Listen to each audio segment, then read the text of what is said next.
Depuis plusieurs semaines, j'ai remarqué qu'il y avait de plus en plus d'annonces, de publicités qui nous promettaient de devenir des femmes fatales, des femmes avec du charisme, qui pouvaient attirer tous les hommes qu'elles souhaitaient,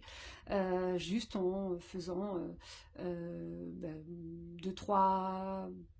choses un peu manipulatoires d'une certaine manière, en tout cas en changeant d'attitude, en étant une autre personne.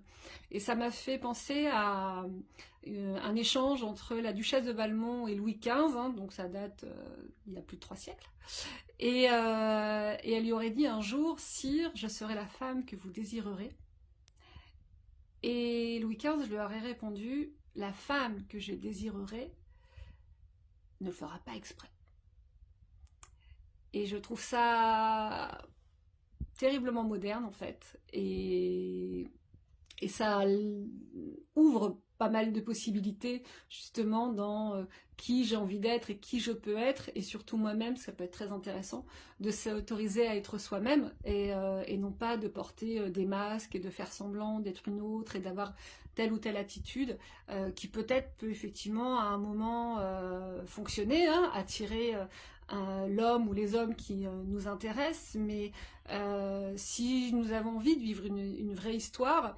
ça peut être aussi intéressant de tomber justement tous les masques et d'être nous-mêmes et de nous montrer tels que nous sommes, dans notre entièreté, avec nos qualités, avec nos défauts, et sans chercher à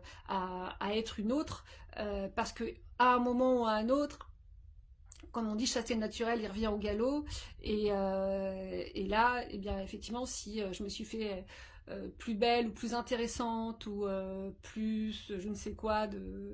que la réalité, bah, il y a de fortes chances pour que Bibi il soit déçu, et que Bibi aille,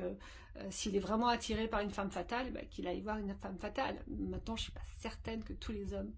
soient attirés par des femmes fatales, ou en tout cas aient envie d'avoir une relation pérenne avec une femme fatale.